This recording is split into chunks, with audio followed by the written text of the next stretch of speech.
Hello, good morning, जोहार। मैं संजय और आप देख रहे हैं न्यूज़ झारखंड। चलिए जानते हैं आज की मुख्य 25 बड़ी खबरों को। पहली बड़ी खबर की बात करें तो पारा शिक्षकों की मांगों के लिए बनी समिति एक सप्ताह में ड्राफ्ट तैयार करने की मिली जिम्मेदारी। शिक्षा विभाग का प्रभार दोबारा सौंपते ही 65,000 शिक्षकों की समस्या दूर करने में लगे शिक्षा मंत्री। बिहार के पंचायत व प्रखंड शिक्षक की सेवा शर्त नियमावली की तर्ज पर ही झारखंड के 65,000 पारा शिक्षकों की भी नियमावली तैयार की जाएगी। झारखंड के पारा शिक्षकों के अस्थायीकरण तथा वेतनमान नियमावली तैयार करने के लिए कमेटी गठित कर दी गई है। शिक्षा सचिव राजेश शर्मा के निर्देश पर राज्य परियोजना निर्देशक शैलेश कुमार चौरसिया की अध्यक्षता में कमेटी गठित की गई है, जो एक सप्ताह में नियमावली का ड्राफ्ट तैयार करेगी। 4 सदस्यीय कमेटी में प्राथमिक शिक्षा निर्देशालय के अपर निदेशक प्रदीप कुमार चौबे, झारखंड शिक्षा परियोजना परिषद के प्रशासकीय पदाधिकारी जयंत कुमार मिश्रा, प्राथमिक शिक्षा निर्देशालय के अवर सचिव अरविंद कुमार सिंह तथा जो है राज्य कार्यक्रम पदाधिकारी ममता एलिजाबेथ लकड़ा इस समिति के सदस्य बनाए गए हैं। राज्य में समग्र शिक्षा अभियान के तहत कार्यरत 65,000 पारा शिक्षकों के लिए नियमावली तैयार होगी। समिति का यह दायित्व होगा कि वह एक सप्ताह के अंदर पारा शिक्षकों के लिए वेतनमान आधारित संपूर्ण मानदेय एवं सेवा शर्त के लिए बिहार की तर्ज पर नियमावली तैयार कर प्रस्तुत करेगी। प्रथम प्रारूप 23 अगस्त को अपराह्न में शिक्षा सचिव के अवलोकन एवं समीक्षा के लिए प्रस्तुत किया जाएगा। इधर एकीकृत पारा शिक्षक संघर्ष मोर्चा ने मंत्री के इस निर्णय पर आभार जताया है। अगली बड़ी खबर की बात करें तो मौसम का मिजाज। सावन के आखिरी दिन झारखंड के 15 से ज्यादा जिलों में भारी बारिश के असर। सावन महीना का आज आखिरी दिन है और आज रक्षा बंधन भी है। इस दौरान झारखंड में मानसून के सक्रिय रहने का पूर्वानुमान है। आज 22 अगस्त को झारखंड के हर जिले में बारिश की संभावना जताई गई है। आज पूर्णिमा के दिन मध्य झारखंड, उत्तरी झारखंड और उत्तर पूर्वी क्षेत्र के जिले में तेज बारिश और वज्रपात के असर हैं। मौसम विज्ञान केंद्र रांची की ओर से जारी पूर्वानुमान के मुताबिक आज रांची, खुट्टी, कोडरमा, बोकारो, रामगढ़, हजारीबाग, पूर्व सिंहभूम, सरायकेला, खरसावां, देवघर, पलामू, गढ़वा, धनबाद में भारी बारिश हो सकती है। मौसम विभाग के मुताबिक एक कम दबाव का चक्रवाती क्षेत्र झारखंड और दक्षिण बिहार के ऊपर अपना प्रभाव दिखा रहा है। वही एक दूसरा कम दबाव का क्षेत्र दक्षिण गुजरात में बना हुआ है। इसका जो है प्रसार झारखंड तक देखने को मिल रहा है। ऐसे में अगले 2 दिनों तक राज्य के विभिन्न जिलों में हल्के से लेकर मध्यम दर्ज की बारिश देखने को मिल सकती है। अगली बड़ी खबर की बात करें तो शिक्षक नियुक्ति से पहले हो जेटेट परीक्षा। विधायक आसू पार्टी के केंद्रीय महासचिव सह गोमिया विधायक लंबोदर महतो ने राज्य के शिक्षा मंत्री जगन्नाथ महतो से आगामी प्राथमिक एवं माध्यमिक स्कूल शिक्षक बहाली से पूर्व झारखंड शिक्षक पात्रता परीक्षा जेटेट 2021 आयोजित करने का आग्रह किया है। उन्होंने शिक्षा मंत्री को इस बात से अवगत कराया है कि वर्ष 2016 के बाद झारखंड में जेटेट की परीक्षा आयोजित नहीं हुई है। शिक्षा के अधिकार अधिनियम के तहत प्रत्येक वर्ष झारखंड में शिक्षक पात्रता परीक्षा जेटेट अवश्य आयोजित होनी चाहिए। उन्होंने शनिवार को कहा कि झारखंड के छात्रों का दुर्भाग्य है कि झारखंड अलग राज्य होने के बाद अब तक केवल 2 बार जेटेट परीक्षा का आयोजन हुआ है। अगली बड़ी खबर की बात करें तो आज मनाया जाएगा रक्षाबंधन का पर्व। शुभ मुहूर्त प्रातः 7:02 से 12:13 तक और 1:25 से 2:58 तक। ऐसे रक्षाबंधन का विधान सुबह 6:16 से ही शुभारंभ हो जाएगा। रक्षाबंधन हर साल सावन पूर्णिमा को मनता है। इस वर्ष सावन की पूर्णिमा आज 22 अगस्त को है। यह त्यौहार भाई बहन के प्रेम का प्रतीक है। इस दिन बहनें अपने भाई की कलाई पर राखी बांधकर लंबी उम्र और सुखी जीवन की कामना करती है। बदले में भाई अपनी बहनों को उपहार देते हैं और उसकी रक्षा का वचन देते हैं। शास्त्रों में जो है भद्रा रहित काल में ही राखी बांधने की परंपरा है। इस बार जो है रक्षाबंधन पर भद्रा की नजर नहीं रहेगी, इसलिए इस बार का रक्षाबंधन का संयोग शुभ और सौभाग्यशाली है। रक्षाबंधन के दिन चंद्रमा अपने पूर्ण जो है रूप और जो श्रावण नक्षत्र में रहेगा। इस दिन चंद्रदेव की पूजा करने से मन स्थिर रहता है और मानसिक शांति मिलती है। खबरों में आगे बढ़ने से पहले आपसे रिक्वेस्ट है कि अगर आप चैनल को सब्सक्राइब नहीं किए हैं तो प्लीज चैनल को सब्सक्राइब करके बेल आइकन प्रेस कर दे, जिससे आपको झारखंड की हर छोटी बड़ी खबर का अपडेट आप तक पहुंचता रहे। चलिए बढ़ते हैं खबरों की ओर। अगली बड़ी खबर की बात करें तो झारखंड में बीजेपी का हल्ला बोल। कोविड के बाद पहली बार सरकार के खिलाफ सड़क पर उतरी मुख्य विपक्षी पार्टी। रांची में सांसद, विधायक, मेयर समेत पार्टी के बड़े नेता किए प्रदर्शन। झारखंड में सरकार गठन के 19 महीने बाद अब मुख्य विपक्षी पार्टी सरकार की नीतियों के खिलाफ सड़क पर उतर गई है। रांची समेत राज्य के 267 स्थानों पर मानव श्रृंखला बनाकर बीजेपी ने प्रदर्शन किया। रांची में पार्टी के सभी बड़ी नेता मोराबादी स्थित बापू वाटिका के पास प्रदर्शन किए। यहां राज्य के सभी विधायक, सांसद, मेयर, डिप्टी मेयर समेत अन्य बड़े नेता प्रदर्शन में शामिल हुए। इसमें पार्टी के प्रदेश अध्यक्ष दीपक प्रकाश के साथ राष्ट्रीय प्रवक्ता सह राज्यसभा सांसद जफर इस्लाम भी शामिल रहे। प्रदेश अध्यक्ष दीपक प्रकाश ने कहा कि 19 महीने की जो है सरकार में कानून व्यवस्था ध्वस्त हो गई है। प्रदेश जंगल राज की ओर बढ़ रहा है। हत्या, दुष्कर्म, महिला उत्पीड़न, बढ़ता उग्रवाद, शोषण, उग्रवादियों की नृशंस हत्या लगातार इजाफा हो रहा है, जबकि विकास की शून्यता है। उन्होंने कहा कि 19 महीने में कांग्रेस जेएमएम की सरकार ने 1 भी किलोमीटर सड़क निर्माण, बिजली के 19 खंभे, 19 ट्रांसफार्मर, 19 मीटर तार भी नहीं लगा पाई। अगली बड़ी खबर की बात करें तो बाढ़ग्रस्त इलाकों में पहुंची स्वास्थ्य सुविधाएं। साहिबगंज जिले के बाढ़ग्रस्त इलाकों में लोगों तक स्वास्थ्य सुविधाएं पहुंचाने के लिए बोट एम्बुलेंस की व्यवस्था की गई है। शनिवार को बोट एम्बुलेंस के माध्यम से मेडिकल कैंप लगाकर लोगों की स्वास्थ्य जांच की गई तथा दवा वितरण किया गया है। बताया गया कि बाढ़ प्रभावित इलाकों के लिए प्रखंडवार टीम गठित की गई है। मेडिकल टीम दियार क्षेत्र, बाढ़ प्रभावित इलाकों के मध्य विद्यालय, आंगनबाड़ी केंद्र, सभा कक्ष, अटल क्लिनिक इत्यादि में मेडिकल कैंप लगाकर लोगों को हो रही स्वास्थ्य समस्याओं की जानकारी लेते हुए उनका उचित उपचार कर रही है। आपदा एवं प्रबंधन समिति के निर्देश के आलोक में जिले में 20 चिकित्सकों की नियुक्ति की गई है। अगली बड़ी खबर की बात करें तो डॉक्टर रामेश्वर उरांव 4 दिवसीय दौरे पर दिल्ली के लिए रवाना। झारखंड प्रदेश कांग्रेस कमेटी के अध्यक्ष सह राज्य के वित्त तथा खाद्य आपूर्ति मंत्री डॉक्टर रामेश्वर उरांव 4 दिवसीय दौरे पर शनिवार को रांची से दिल्ली के लिए रवाना हो गए हैं। डॉक्टर रामेश्वर उरांव के साथ उनके पुत्र रोहित प्रियदर्शी उरांव भी साथ गए हैं। रांची एयरपोर्ट पर उन्हें प्रदेश कांग्रेस प्रवक्ता आलोक कुमार दुबे और लाल किशोर नाथ सहदेव समेत अन्य नेताओं ने विदाई दी है। नई दिल्ली रवाना होने से पहले एयरपोर्ट पर पत्रकारों से बातचीत में डॉक्टर उरांव ने कहा कि नई दिल्ली दौरे के क्रम में वे private school and children welfare association के 3 दिवसीय राष्ट्रीय अधिवेशन का भी उद्घाटन करेंगे। कांग्रेस अध्यक्ष सोनिया गांधी के नेतृत्व में कल विपक्षी दलों के नेताओं की बैठक को लेकर पूछे गए सवाल के प्रश्न के उत्तर में उन्होंने कहा कि देश भर में विपक्षी एकजुटता की आवश्यकता पर महसूस की जा रही है। अगली बड़ी खबर की बात करें तो सावन पूर्णिमा आज, श्रद्धालुओं को रोकने की मुकम्मल तैयारी।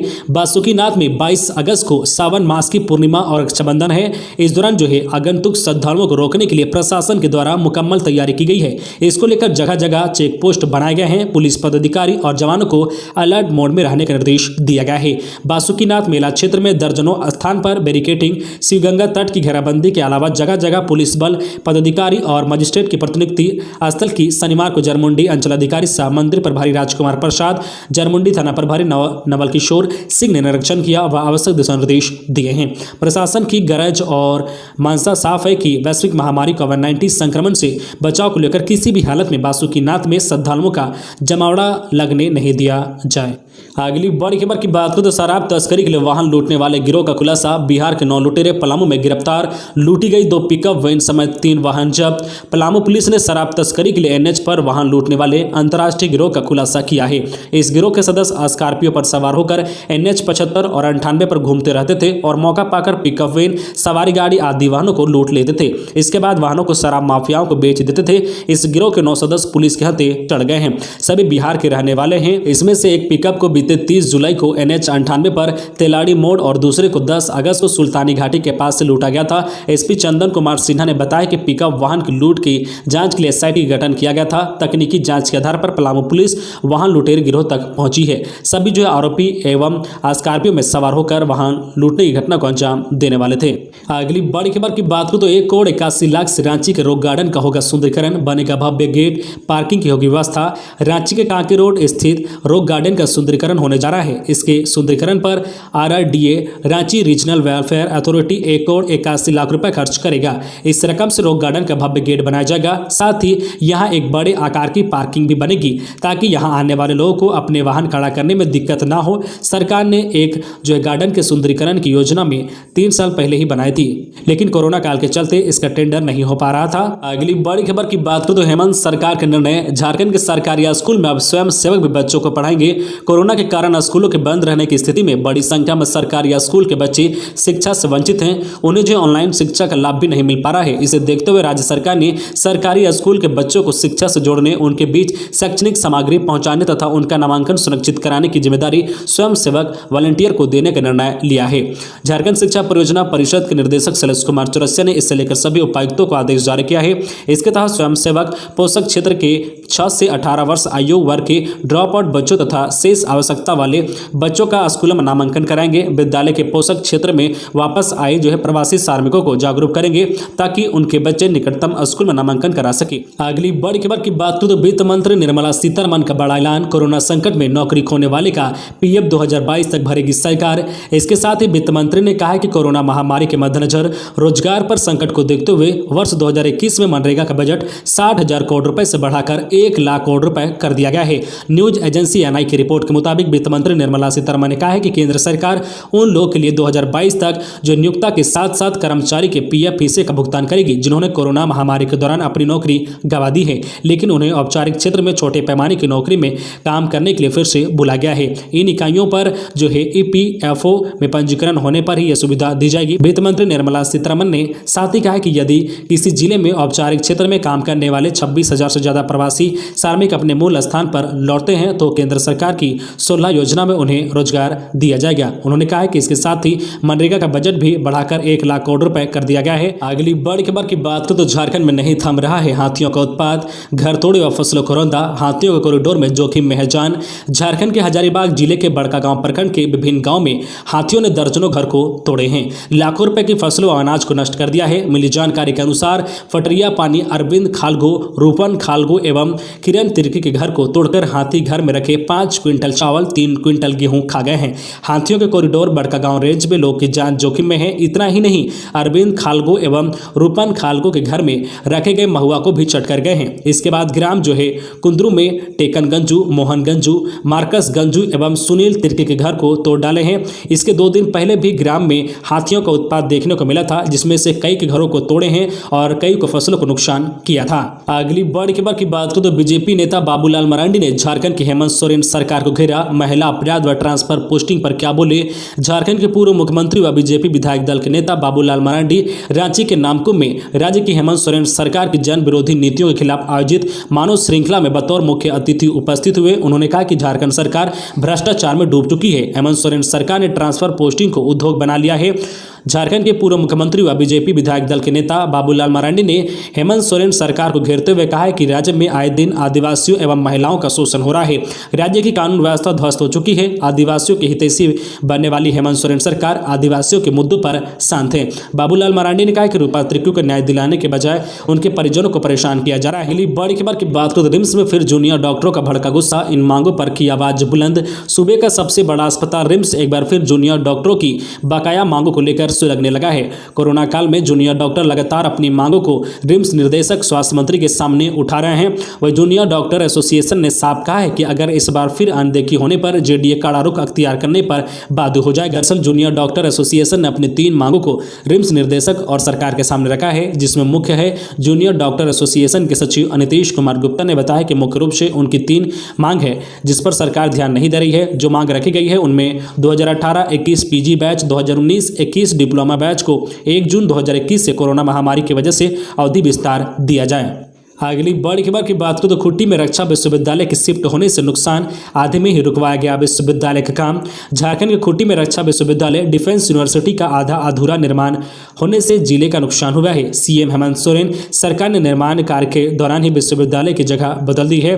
अब रक्षा विश्वविद्यालय रांची के धुरवा में बनेगा। तत्कालीन मुख्यमंत्री रघुवर दास ने 100 करोड़ रुपए की लागत से बनने वाले रक्षा विश्वविद्यालय का शिलान्यास किया था। खुट्टी में अब तक इस विश्वविद्यालय के निर्माण में 35 करोड़ रुपए खर्च हो चुके हैं। अब जो निर्माण के बीच में विश्वविद्यालय की जगह बदलने से जिले के साथ साथ राज्य सरकार को भी नुकसान हो रहा है। विकास के दृष्टिकोण से रक्षा विश्वविद्यालय नॉलेज सिटी का प्रमुख अंग बन रहा था। खुट्टी के लोगों द्वारा अपनी जमीन भी विकास कार्यों के लिए मुहैया कराया गया है। बावजूद इसके विकास कार्यों को बंद कर विकास में अवरोध लाने से क्षेत्र में मायूसी है। इसके अलावा इस विकास कार्य में करोड़ों रुपए खर्च हो चुके हैं। अगली बड़ी खबर की बात करें तो सिक्योरिटी गार्ड बन गया जीएम। भोपाल के युवक रांची में बीएसएनएल का फर्जी अधिकारी बन 17 लाख रुपए की कर रहा था डील। गिरफ्तारी के बाद कहा हम तो गार्ड है। 3 दिन तक शहर की किया तरक्की। रांची के नामकुम से एक ठग को गिरफ्तार किया गया है। सुनील नामदेव नामक युवक भोपाल के सपरा का रहने वाला है। वह खुद को बीएसएनएल का जीएम बताकर रांची के बड़े प्रतिष्ठानों से कनेक्शन के नाम पर लाखों की ठगी करने की कोशिश कर रहा था। हालांकि इस दौरान उसके गुर्दे का मुख्य आरोपी भागने में सफल रहा। नामकुम पुलिस के मुताबिक गिरफ्तार युवक सुनील खुद को जो है जीएम बताने की बात से इनकार कर रहा है। उसने बताया कि वह किसी दूसरे युवक के कहने पर पैसे लेने आया था। पूछताछ में उसने ठगी की बात स्वीकार कर ली है। सुनील ने बताया कि उसे वह बस अपने साथ काम के लिए लाया था। वह कहां का रहने वाला है, क्या करता है, उसके विषय में उसे कोई जानकारी नहीं है। पुलिस जो पूरे मामले की छानबीन कर रही है। अगली बड़ी खबर की बात करें तो शिक्षा विभाग की लापरवाही से झारखंड के 2 लाख विद्यार्थी छात्रवृत्ति से वंचित। साइकिल योजना का भी नहीं मिल पा रहा है लाभ। झारखंड शिक्षा विभाग की लापरवाही के कारण आज छात्र छात्राओं को सरकार की ओर से मिलने वाली सुविधाओं से वंचित रहना पड़ रहा है। सरकारी योजनाओं का लाभ विद्यार्थियों को समय पर नहीं मिल रहा है। रांची जिला अंतर्गत अंतर्गत 2 लाख विद्यार्थी ऐसे हैं जिन्हें कल्याण विभाग द्वारा छात्रवृत्ति दिया जाना है। यह सभी जो है प्री मैट्रिक वर्तमान सत्र के विद्यार्थी हैं। इन्हें कक्षा 1 से कक्षा 10वीं तक जो है छात्रवृत्ति देना है। कक्षा 1 से कक्षा जो है 4वीं तक 500 रुपये और कक्षा 5 से 6 तक 1000 रुपये और कक्षा 7वीं से 10वीं तक 1500 रुपये की छात्रवृत्ति विद्यार्थियों को दी जाती है। कल्याण विभाग की ओर से बार बार छात्रों की सूची शिक्षा विभाग से मांगे जाने के बावजूद नहीं उपलब्ध कराने से छात्रों को योजनाओं का लाभ नहीं मिल रहा है। इसके कारण जो छात्रों के खाते में अब तक छात्रवृत्ति की राशि नहीं पहुंच सकी है। यह समस्या सिर्फ छात्रवृत्ति तक ही सीमित नहीं है, बल्कि साइकिल की योजनाओं के साथ भी यही समस्या देखने को मिल रही है। तो ये थी आज की झारखंड की टॉप बड़ी खबरें। इसी तरह झारखंड की हर छोटी बड़ी खबर देखने के लिए आप हमारे चैनल न्यूज़ झारखंड चैनल को सब्सक्राइब करके बेल आइकन प्रेस कर दीजिए, जिससे आपको झारखंड की हर छोटी बड़ी खबर का अपडेट आप तक पहुंचता रहे। तो आज के लिए बस इतना ही, हमें दीजिए इजाजत, फिर मिलते हैं नेक्स्ट न्यूज में।